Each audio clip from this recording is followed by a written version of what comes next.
Hello friends and welcome back to our channel.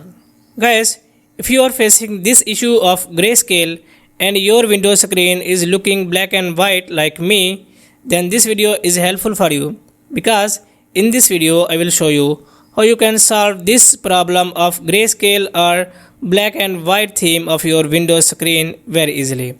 So without wasting your time, let's get started.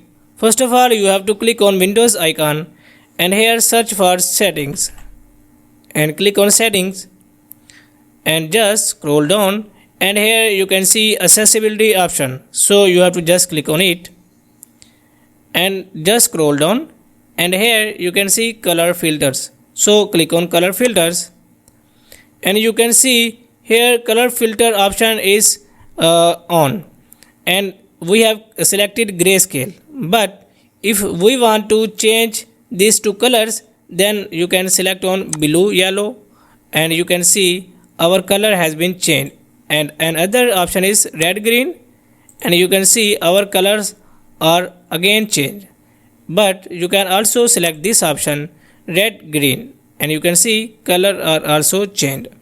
But if you want to change your colors to default colors, then just turn it off and you can see our black and white screen is turned off. So guys, in this way you can solve your problem of your black and white screen in Windows 11. If this video is helpful for you, please like the video and subscribe to our channel. Thanks for watching.